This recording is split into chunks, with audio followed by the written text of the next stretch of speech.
tarde, amigo. Como é que você está? Tudo na paz? E aí, os vídeos e os estudos têm acompanhado? Têm gostado?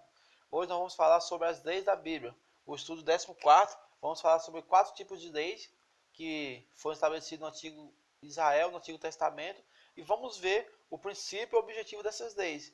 Vamos saber onde é que foi escrita cada uma dessas leis, qual o propósito delas e se realmente alguma delas ainda está em vigor hoje ou todas elas já foram abolidas com a morte de Cristo. Nós vamos saber tudo isso no estudo de hoje. Mas antes de iniciarmos, eu convido você a fechar nossos olhos, fechar os seus olhos e juntos vamos fazer oração ao nosso Deus. Senhor nosso Deus, nosso Pai amado, nós te agradecemos pelo privilégio de poder te servir em espírito e em verdade. Pedimos que o Senhor nos capacite e fale conosco nessa tarde, em o nome do Senhor Jesus amado. Amém. Amigos, como eu falei, nós vamos estudar hoje sobre os 4 tipos de leis que existem na Bíblia. E aqui nós vamos ter algumas leis. Por exemplo, as leis civis que serviam para reger a nação de Israel. Sabemos que a nação de Israel tinha saído do Egito, e ao sair do Egito, elas realmente estavam totalmente com o Egito dentro delas. Então, assim, elas pensavam como os egípcios, agiam como os egípcios, por isso era necessário uma lei para que eles pudessem conviver em harmonia em harmonia com os irmãos. Temos também as leis cerimoniais. Essas leis civis, ela está em Êxodo 21 e 22. Êxodo capítulo 21 e capítulo 22. Nós temos também as leis cerimoniais, que nós vemos em Levítico do 1 ao 4. As leis de sacrifício que a gente estudamos no estudo 12, sobre o santuário de Deus. Temos também as leis de saúde, que está lá em Levítico 11. Nós também vamos estudar também sobre essas leis. E Êxodo 20, do 13 ao 17, nós temos a lei moral, a lei da liberdade ou os 10 mandamentos. Se você for ver aqui, amigos, todas essas 3 leis foram escritas em rolos de papéis por Moisés. Essa lei aqui foi escrita em tábuas de pedra pelo próprio Deus. Então aqui a gente já vê alguma diferença ao escrever essas leis. Mas vamos estudar a Bíblia que nós vamos ver muito mais diferença e quais são os propósitos de cada uma delas. Amém? Então vamos lá. A primeira pergunta diz: a lei cerimonial estava relacionada com o santuário. Como era o santuário? Vamos lá para Hebreus 9, do 1 ao 5. A gente estudamos esse estudo nos estudos passados, estudo 12, estudo 13. Mas vamos ver Hebreus 9, do 1 ao 5, para poder confirmarmos aquilo que nós estudamos.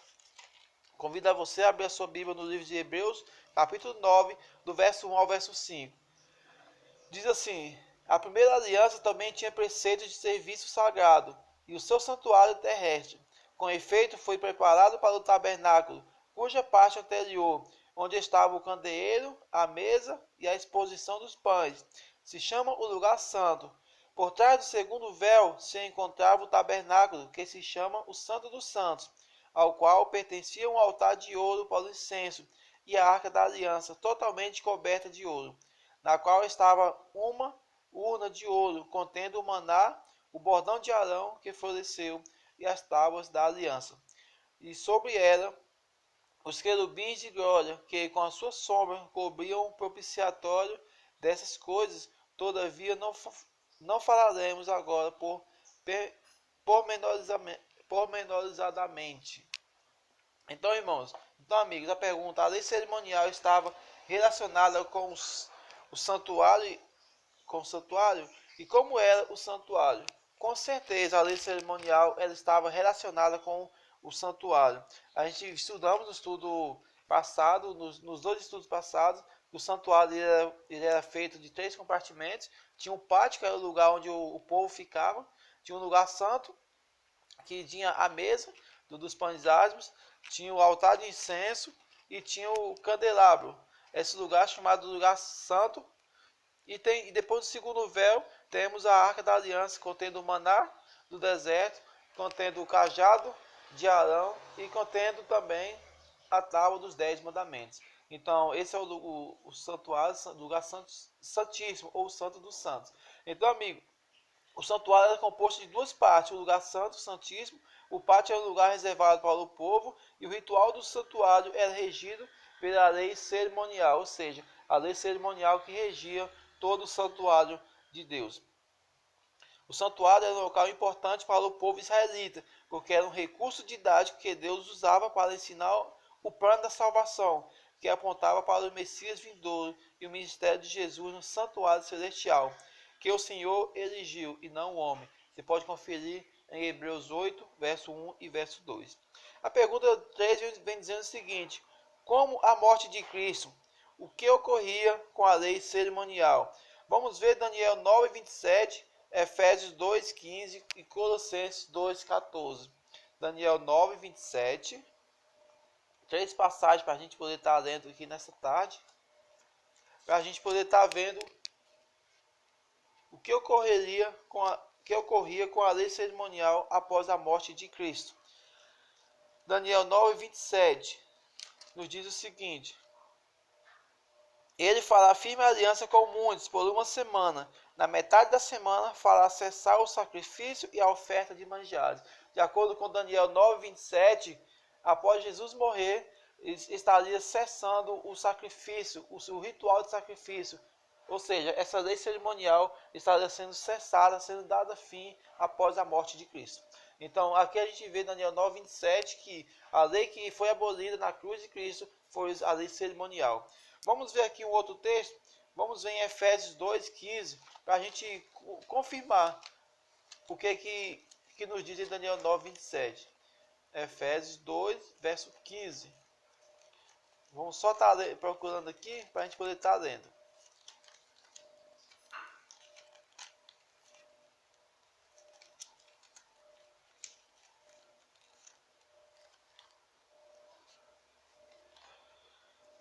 Efésios 2,15 nos diz o seguinte: aboliu na sua carne a lei dos mandamentos na forma de ordenanças, para que dos dois criassem em si mesmo um novo homem, fazendo a paz. Então, aqui a gente vê que a lei dos mandamentos na forma de ordenança foi abolida, ou seja, a lei cerimonial. Vamos ver mais uma outra passagem, Colossenses 2,14. Vamos ver o que Colossenses 2,14 nos diz. Para a gente confirmar essa passagem aqui da lei, da lei cerimonial. Colossenses 2,14.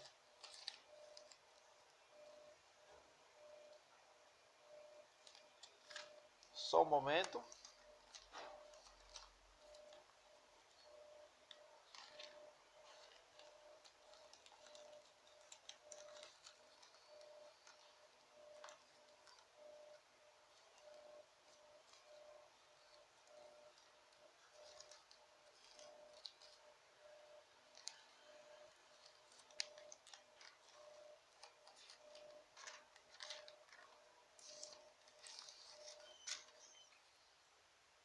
Pronto, tá cheio. Tendo cancelado o escrito de dívida que era contra nós, o que constava de ordenanças, o qual nos era prejudicial, removeu-o inteiramente, encravando-o na cruz. Então, mais uma vez, em Colossenses 2,14, confirma a lei de ordenanças que foi abolida na cruz do Calvário. Então, amigo, não confunda lei cerimonial com a lei dos 10 mandamentos ou com qualquer outro tipo de lei. A lei que nós vimos aqui, de acordo com a palavra de Deus, que foi abolida, foi a lei cerimonial. A gente vimos em Colossenses, vemos também em Daniel 9, 27 e em Efésios 2, 15. Então vamos lá, para a gente continuar o nosso estudo. Vamos fazer a pergunta 4. A Bíblia nos ensina claramente que a lei cerimonial foi abolida na cruz. Mas que dizer da lei dos 10 mandamentos? Então, pergunta interessante. Aqui a gente vimos que a lei cerimonial ela foi abolida na cruz de acordo com os textos que nós lemos. Mas o que nos diz sobre os 10 mandamentos? Vamos ver o que a Bíblia nos diz. Mateus 5, verso 17. O que Jesus nos diz? Mateus 5, verso 17. Olha o que o nosso mestre nos diz. Não penseis que vim revogar a lei ou os profetas. Não vim para revogar, vim para cumprir. Então Jesus ele veio para cumprir a lei. Jesus ele cumpriu os 10 mandamentos. Não é eu que estou dizendo, Não é o meu pastor que está dizendo, que está dizendo a própria palavra. O próprio Jesus está dizendo que ele veio para cumprir. Mas aqui vem uma pergunta. Qual foi a atitude de Jesus para com esses 10 mandamentos?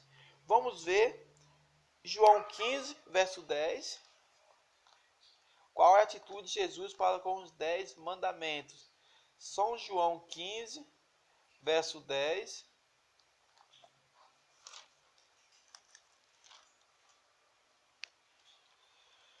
Se guardares os meus mandamentos, permanecereis no meu amor. Assim como também eu tenho guardado os mandamentos de meu Pai, e no seu amor permaneço. Então Jesus lhe faz um apelo. Se você guarda os meus mandamentos, você vai permanecer no meu amor.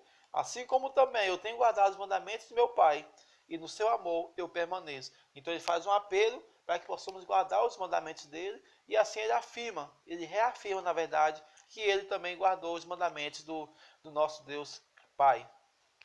Amém?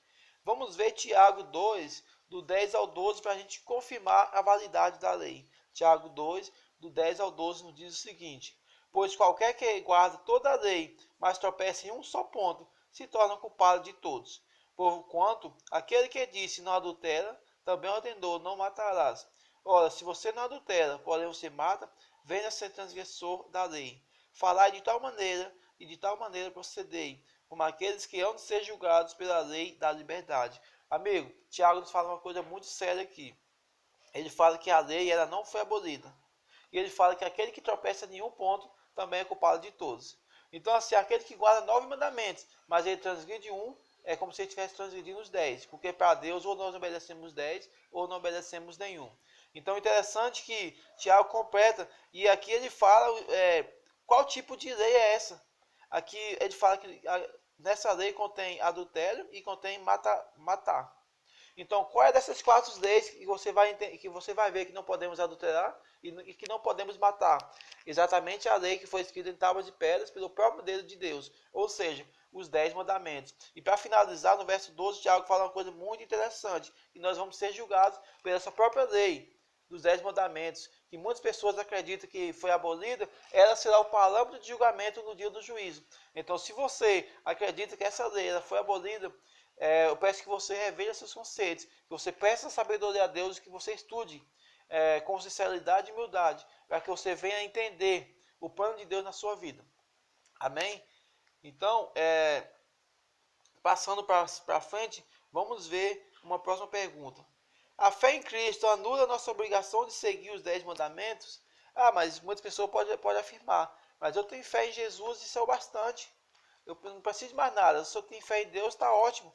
Vamos ver o que Paulo nos diz lá na carta aos Romanos, capítulo 3, verso 31. Anulamos, pois, a lei pela fé? Não, de maneira nenhuma. Antes, confirmamos a lei. Ou seja, a fé ela não serve para anular a lei. A fé ela serve para confirmar a lei. Então, por mais que eu tenha fé, ela não me leve, não me obrigue a poder anular ou ignorar a lei. Muito pelo contrário, ela fortalece a convicção e a certeza de que Deus nos dá para a obediência aos seus mandamentos. Amém? Então vamos lá. Uma próxima pergunta. O que Jesus espera dos seus seguidores? 1 João 2, verso 6. Vamos ver o que é que Jesus espera de cada um, de todos aqueles que seguem a ele. 1 João, o primeiro livro, 2, verso 6, nos diz o seguinte: aquele que diz que permanece nele, esse deve também andar assim como ele andou. Então Jesus espera que todo aquele que o segue deve seguir os seus passos, deve andar assim como ele andou. E como nós devemos andar? Em obediência ao nosso Deus, guardando os mandamentos, fazendo o bem e amando ao nosso próximo como a nós mesmos, e amando ao nosso Deus Pai, ao nosso Deus Filho e ao nosso Deus Espírito Santo sobre todas as coisas. Vamos ver também 1 João 5, verso 2 e verso 3. Mesmo livro, 1 João 5, verso 2 e verso 3. Nisto conhecemos que amamos os filhos de Deus, quando amamos a Deus e praticamos os seus mandamentos, porque este é o amor de Deus, que guardamos os seus mandamentos. Ora, os seus mandamentos não são penosos. Então, qual o que Deus espera de nós? que possamos guardar os seus mandamentos, possamos andar como Jesus andou, possamos amar o nosso próximo como a nós mesmos e que possamos amar ao nosso Deus acima de todas as coisas. E para finalizar essa pergunta, vamos para Eclesiastes 12, verso 13, para confirmar o que nós temos lido. Eclesiastes 12, verso 13, nos diz o seguinte: de tudo que se tem ouvido, a suma é: teme a Deus e guarde os seus mandamentos, porque isso é o dever de todo homem. Então, se você achava, se você ainda acha que os 10 mandamentos eles foram abolidos na cruz de Cristo, meu amigo, a Bíblia está dizendo que ela continua sendo válida, que ela continua em vigor e que, assim como Tiago nós lemos, Tiago nos diz que ela vai ser o parâmetro de julgamento. Então, se você não quer ser removido, ou se você não quer ser achado em falta naquele grande dia, procure olhar com mais atenção essa lei, esses mandamentos, e peça a sabedoria a Deus, para que você não venha a ser achado em falta naquele grande dia. Para darmos continuidade ao nosso estudo, vamos para a última pergunta. Quais são os benefícios da obediência aos mandamentos de Deus? Salmo 19, versos 7 ao 11. Quais são os resultados da obediência aos mandamentos de Deus? Vamos ver no livro de Salmos 19, verso 7 ao verso 11. A lei do Senhor é perfeita e restaura a alma. O testemunho do Senhor é fiel e dá sabedoria aos simples. Os preceitos do Senhor são retos e alegram o coração. O mandamento do Senhor é puro e ilumina os olhos. O temor do Senhor é límpido e permanece para sempre. Os juízos do Senhor são verdadeiros e todos igualmente justos. São mais desejáveis do que ouro, mais do que muito ouro depurado, e são mais doces do que o mel e o destilado dos favos. Além disso, por eles se admoesta o teu servo em os guardar a grande recompensa. Ou seja, a gente já viu aqui quantas maravilhas, quantas promessas maravilhosas para aquele que guarda os mandamentos de Deus. E no final o salmista fala, a grande recompensa para aqueles que o guardar.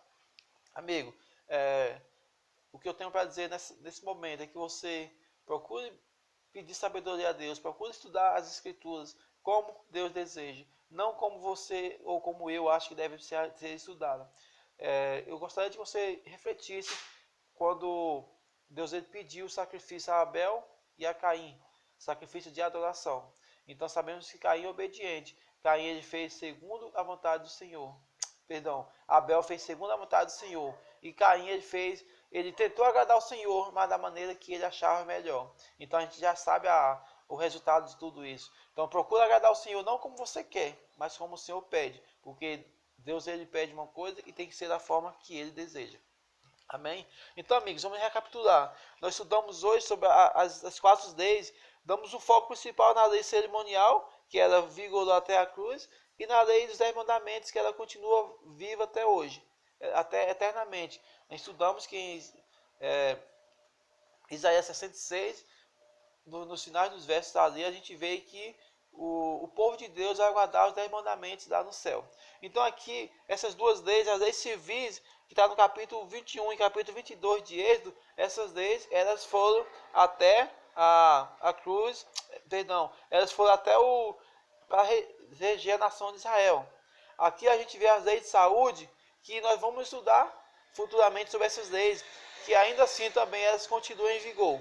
Então, nos próximos estudos mais para frente, nós vamos estudar futuramente sobre as leis de Levítico 11, que são as leis de saúde, e nós vamos continuar no próximo estudo sobre os 10 mandamentos. Vamos estar focando principalmente o 4º mandamento, que é um mandamento que foi muito esquecido por muitas pessoas. Então, aguardo você no próximo estudo, que Deus continue te abençoando, continue te usando, para que você continue buscando conhecer mais o nosso Deus. Amém? Então, amigo, vamos fazer uma oração para finalizarmos? Senhor Deus, amado Pai, mais uma vez te agradecemos por estudar e compreender as tuas verdades. Peço sabedoria dos altos céus para que assim possamos cada dia mais fazermos a tua vontade. Suplicamos tudo isso em nome do Senhor Jesus amado. Amém. Obrigado, amigo. Fica na paz.